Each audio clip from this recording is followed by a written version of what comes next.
Assalamualaikum warahmatullahi wabarakatuh. Salam sejahtera untuk kita semua.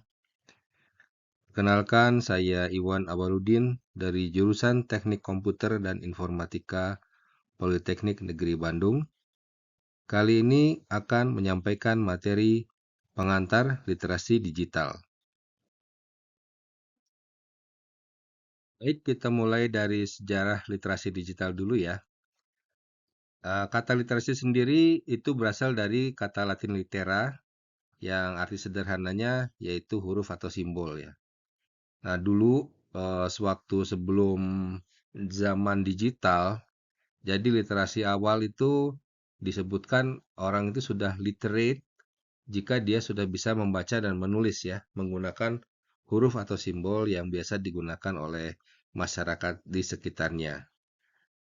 Nah, kemudian muncul komputer digital tahun 1980 sampai tahun 1990. Ini bukan berarti komputer baru ada tahun ini ya. Sebenarnya komputer itu sudah ada sebelum tahun 1980. Tetapi mungkin penggunaannya itu masih terbatas di perkantoran, di perguruan tinggi, dan belum digunakan secara luas oleh masyarakat. Nah, setelah adanya ini ya, komputer yang bisa dibeli dan digunakan oleh masyarakat, misalnya yang awal sekali itu ya Apple ya. Apple itu menjual produk Apple-nya bisa dibeli oleh ini ya, oleh masyarakat umum. Kalau dulu yang komputer-komputer besar itu seperti mainframe itu hanya bisa dibeli oleh perguruan tinggi atau institusi swasta atau institusi negara ya. Tidak bisa dibeli oleh masyarakat umum seperti digunakan di rumah tangga. Tetapi dengan munculnya Apple dan juga PC ya, IBM PC atau personal computer, nah mulailah masyarakat itu bisa menggunakan komputer meskipun tidak bekerja di kantor atau di lingkungan akademik ya. Jadi di rumah pun mereka bisa menggunakan komputer dengan misalnya aplikasi-aplikasi perkantoran seperti Microsoft Word, WordStar, Lotus 123, dan juga Microsoft Excel. Lalu pada saat era internet, tahun 1990-an, di mana dikembangkan teknologi yang memungkinkan akses dari mana-mana ke sebuah server. Literasi digital diperluas lagi menjadi kemampuan untuk menavigasi, mengevaluasi, dan berinteraksi secara online ya, menggunakan internet. Apalagi sejak era medsos ya, tahun 2000-an. Waktu itu mungkin kalau zaman saya masih muda ya, medsos itu misalnya seperti Multiply, Friendster. Nah, itu mulai diperluas lagi ya. Bahkan oleh UNESCO itu disebutkan literasi digital itu termasuk kemampuan menemukan, mengevaluasi, menggunakan, membuat, dan mengkomunikasikan informasi dalam lingkungan digital. Nah, dalam tabel ini dikeluarkan oleh UNESCO ya, sebagai area kompetensi dan kompetensi yang harus dimiliki supaya seseorang itu disebut digitally literate atau dalam bahasa Indonesianya melek digital ya. Jadi ada kompetens area atau area kompetensi dan kompetensinya. Di sini ada 5 ya kompetensi areanya, yaitu Information and Data Literacy atau melek tentang informasi dan juga data. Yang kemudian keduanya komunikasi dan kolaborasi. Yang ketiganya membuat konten digital. Yang keempatnya terkait keamanan. Yang kelimanya terkait problem solving atau kemampuan untuk memecahkan masalah. Nah, untuk yang pertama terkait dengan melek informasi dan data, kompetensinya adalah kemampuan untuk browsing, mencari, searching ya, menggunakan misalnya search engine atau juga menggunakan kalau yang sekarang mungkin pakai ini ya, GPT, LLM ya, Large Language Model. dan kemudian melakukan filter data ya, kemudian filter informasi dan juga filter terhadap konten digital. Yang kedua, mampu melakukan evaluasi data, eh, melakukan evaluasi informasi dan juga konten digital, karena sebenarnya tidak semua informasi, tidak semua data dan juga digital konten yang ada di luar sana yang bisa kita cari, yang kita bisa download, itu merupakan data atau informasi atau konten digital yang benar atau dapat dipercaya ya. Jadi kita harus bisa mengevaluasinya sebelum misalnya kita menggunakan atau menyebarkannya lagi ya. Yang ketiga yaitu manage atau mengelola data, informasi, dan konten digital. Ini berhubungan dengan bagaimana kita bisa menyimpan, mengolah, kemudian juga menyebarkan ya baik data, informasi, dan juga konten digital. Kemudian untuk area yang kedua, untuk area komunikasi dan kolaborasi, yang pertama adalah kemampuan untuk berinteraksi melalui teknologi digital. Jadi orang yang melek digital itu harus bisa menggunakan teknologi, perangkat, alat-alat, software digital ya. Misalnya memakai handphone, memakai komputer, laptop, tablet, jam, bahkan ini ya perangkat-perangkat yang aneh-aneh ya. Sekarang misalnya kita bisa berinteraksi itu melalui konsol game ya. Jadi main game itu kalau dulu hanya di dalam ruangan bersama-sama teman-teman atau misalnya sendirian, tetapi sekarang sudah kita bisa berinteraksi dengan orang-orang yang berada jauh atau berada di luar jangkauan area kita ya, melalui jaringan yang disediakan oleh pengembang gamenya. Nah, selain itu yang kedua adalah kompetensi untuk sharing atau membagikan tadi ya data, informasi dan konten digital melalui teknologi digital.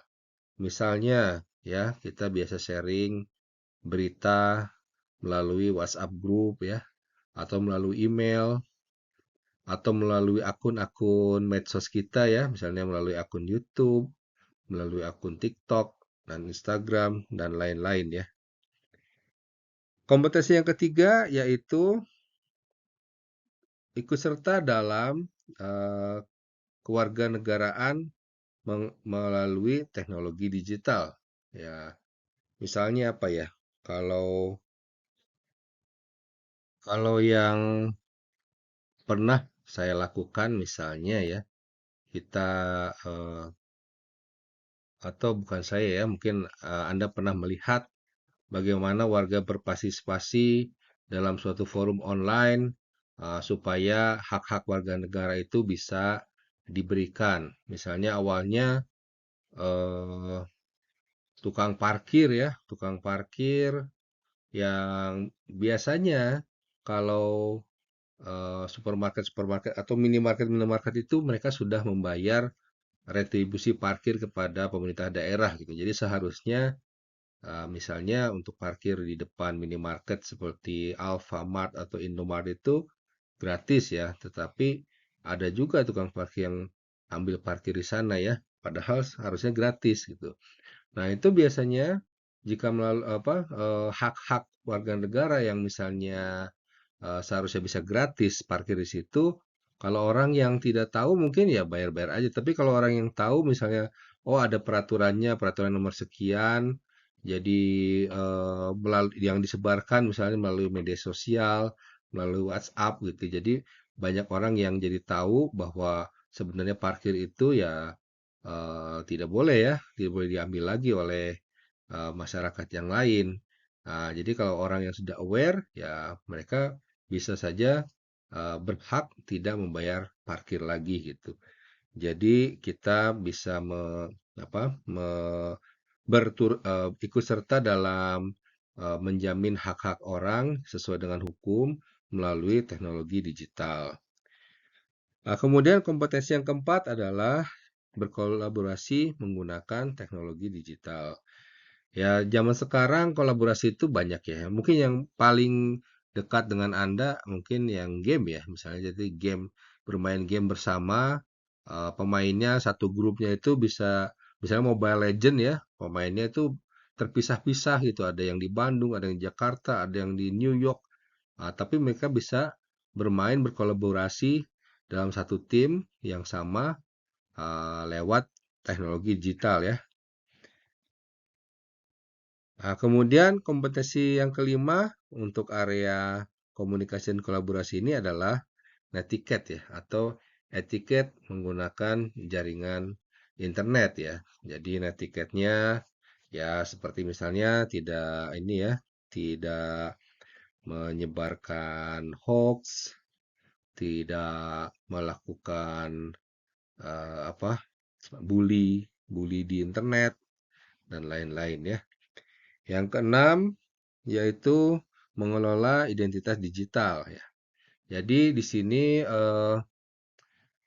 kita harus bisa mengelola identitas digital kita yang biasanya sekarang digunakan ini juga ya untuk mengenali diri kita dalam beberapa aplikasi yang ini ya, aplikasi yang entah berhubungan dengan pemerintahan, perbankan, sekolah gitu.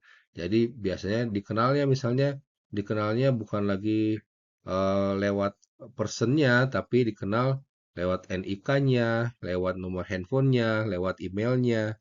Jadi itu yang harus dijaga ya, dijaga dan dikelola dengan baik identitas digitalnya. Kemudian area yang ketiga adalah uh, berkreasi, membuat konten digital ya. Dalam area ini ada 4 kompetensi ya. Yang pertama yaitu membangun konten digital. Misalnya ya, Anda mampu membuat video yang Anda bisa upload ke YouTube atau Anda bisa membuat reels di ini ya di TikTok. Itu adalah kemampuan untuk membangun konten digital. Yang kedua yaitu mengintegrasikan dan mengelaborasikan kembali konten digital.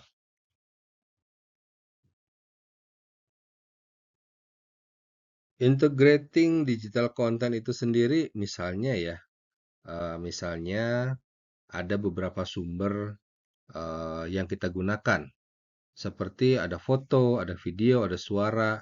Itu mungkin fotonya misalnya diambil oleh orang-orang yang berbeda ya, misalnya dalam satu pesta, uh, orang yang datang ke pesta itu masing-masing mengambil fotonya, kemudian dikumpulkan di satu orang. Misalnya tadi ya ada fotografernya kan ada fotografer pernikahan misalnya, kan ada dua mungkin ya, kemudian ada yang khusus video gitu. Jadi ada yang khusus foto, ada yang khusus video. Ada yang khusus misalnya merekam suara ini ya proses pernikahan. Nah, itu kan nanti bisa disatukan ke dalam satu misalnya bikin satu film khusus ya untuk prosesi pernikahan dari awal sampai akhir yang menggabungkan beberapa sumber ini ya, beberapa sumber medianya ya, dari mulai foto, video, suara dan lain-lain ya. Kemudian untuk yang re-elaborating atau mengolah kembali konten digital, yaitu kita mengolah kembali informasi-informasi yang lama, tetapi ada misalnya ada sesuatu penekanan, misalnya oh ada perubahan ini ya, perubahan aturan atau perubahan kebijakan yang dulunya apa, kemudian sekarang jadi apa. Nah, itu untuk perbandingannya bisa dielaborasi atau diolah kembali ya melalui tadi proses untuk pengolahan konten digital. Yang ketiga, nah ini terkait dengan copyright dan license atau lisensi dan juga hak cipta ya. Hak cipta atau hak mengcopy ya. Zaman dulu sih kalau zamannya masih analog itu misalnya yang sering itu terjadi adalah pembajakan buku ya.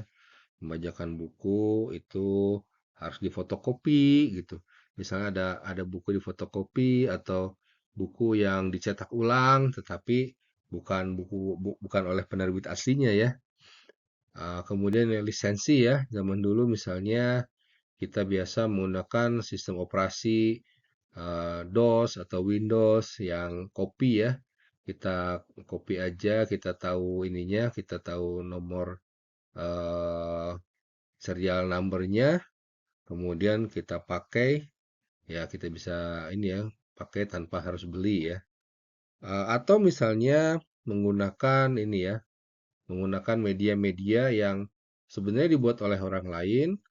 Nah, itu kita harus perhatikan apakah media tersebut bisa kita gunakan kembali atau tidak. Misalnya berupa foto kah, atau video kah, atau suara kah. Nah, itu harus diperiksa ya.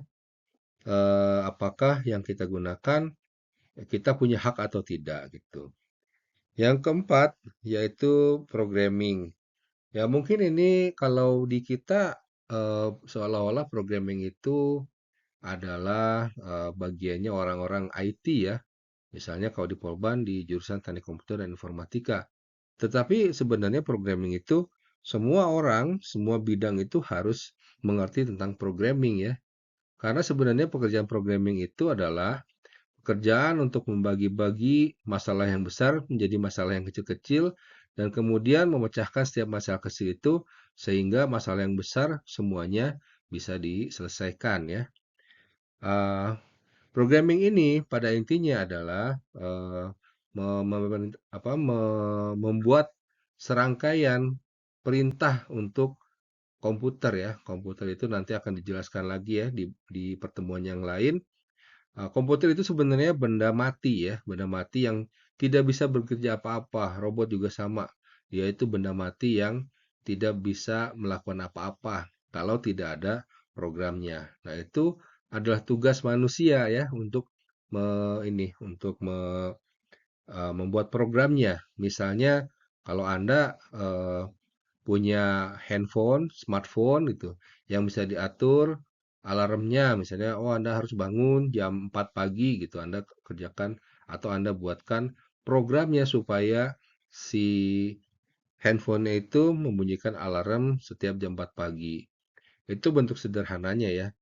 Tetapi sebenarnya di luar negeri sendiri, misalnya kalau kita lihat code.org ya, itu adalah usaha dari pemerintah Amerika Serikat untuk mengajarkan programming untuk tingkat paling rendah misalnya dari anak TK sampai tingkat paling tinggi yang kuliah untuk jurusan apapun, bidang apapun ya, semuanya harus mengerti bagaimana cara komputer atau robot bekerja melalui programming yang biasanya disampaikan melalui bahasa yang lebih mudah dimengerti. Misalnya buat anak-anak programmingnya itu pakai mode grafik, kemudian programmingnya pakai game ya, game Angry Bird atau game zombie atau game Frozen. Jadi mereka lebih familiar ya. Anak-anak di sana itu di Amerika itu sudah terbiasa untuk memprogram komputer ya dari kecil, dari mereka TK sampai akhirnya ke perguruan tinggi. Regardless jurusannya apapun ya, mau sosial, mau agama, mau IT, mau non IT yang teknik semuanya harus bisa programming ya. Area yang keempat yaitu safety atau keamanan. Karena sebenarnya ya ini yang mungkin sekarang lagi ramai ya. Lagi ramai misalnya memproteksi device. Misalnya kalau Anda punya handphone, kalau yang dari ini ya, dari produsen terkenal seperti Apple atau dari Samsung ya, itu mereka punya proteksi supaya si handphonenya tidak bisa digunakan oleh orang lain kalau misalnya ya hilang atau dicuri gitu ya. Apalagi kalau misalnya ada data personal yang private ya, misalnya tentang ini ya, tentang akun bank. Dulu tuh sempat ramai di mana komputer ya, bisa digunakan untuk menanamkan malware supaya eh, bisa ini si penjahatnya itu bisa mengambil alih akun banknya, misalnya dari beberapa bank besar di Indonesia itu nasabahnya sampai kehilangan berjuta-juta rupiah gara-gara ya tidak terproteksi ya, personal datanya dan privasinya. Eh, Diambilnya dengan banyak cara ya. Nanti akan disampaikan cara-caranya bagaimana, lebih jelasnya dalam pertemuan yang lain ya. Kemudian kompetensi yang ketiga di bidang safety yaitu menjaga kesehatan dan well-being ya. Nah, ini teknologi digital ini bisa digunakan untuk menjaga kesehatan ya, karena kita biasanya misalnya di aplikasi handphone atau di smartwatch itu sudah ada ini ya, sudah ada beberapa informasi yang bisa digunakan untuk ini ya, mengetahui kondisi badan kita gitu. Misalnya dari mulai detak jantung, eh, apa, kandungan oksigen dalam darah dan lain-lain ya. Yang keempat yaitu protecting the environment atau menjaga lingkungan ya. Jadi teknologi digital ini bisa dipakai untuk menjaga lingkungan. Misalnya, contoh kalau orang sipil atau orang geografi itu bisa melakukan pemetaan ini ya, pemetaan hutan atau pemetaan jalan atau pemetaan lainnya dengan geographical information system ya. Misalnya dengan citra satelit gitu ya. Nah, jadi mereka bisa mengukur misalnya, oh hutannya berkurang berapa banyak, atau hutan bakaunya bertambah atau berkurang, itu bisa dilakukan dengan teknologi digital. Dan untuk area yang terakhir, mungkin ini yang paling ini ya, paling berat karena ya ini ya, eh, ini sudah levelnya level tinggi ya, karena teknologi digital bisa dipakai untuk memecahkan masalah-masalah teknis. Misalnya ya, kalau saya sendiri dari bidang IT itu, bahkan si apa teknologi digital ini bisa kita mintakan membuat program gitu. Eh, yang tadinya mungkin kalau kita harus belajar programming butuh berapa lama untuk ini ya memahami konsep-konsep tentang programming. Tapi dengan bantuan ini ya, misalnya teknologi sekarang LLM itu ternyata bikin program itu mudah ya. Cuma tinggal kita definisikan kita mau program apa, nanti dibuatkan oleh si ini ya, teknologi digitalnya.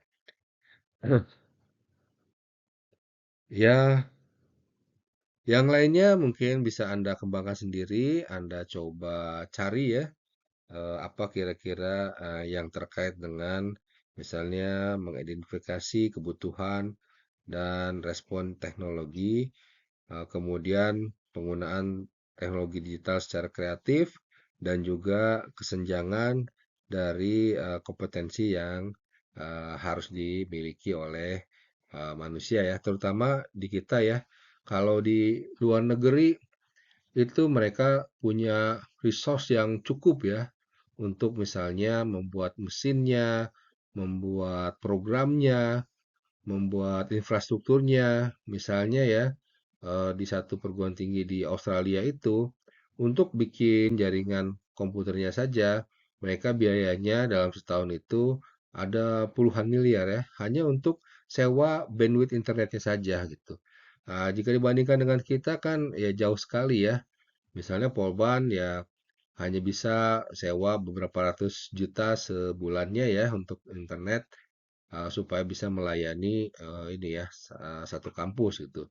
Sementara tadi di luar negeri ya mereka bisa puluhan miliar dalam satu tahun gitu untuk sewa bandwidthnya saja gitu. Belum lagi misalnya sewa storage ya di misalnya di Amazon Web Services atau di cloud. Nah, itu kan biayanya juga bisa puluhan sampai ratusan miliar ya. Sementara mungkin di kita ya belum bisa sampai ke sana. Jadi kita harus harus pintar-pintar ya memilih teknologi apa yang harus kita kuasai supaya kita nggak ketinggalan jauh ya sama ini ya, sama orang di luar negeri atau orang yang lebih terbiasa menggunakan teknologi dengan biaya yang mahal. Karena tidak ada orang yang bisa menguasai semuanya ya.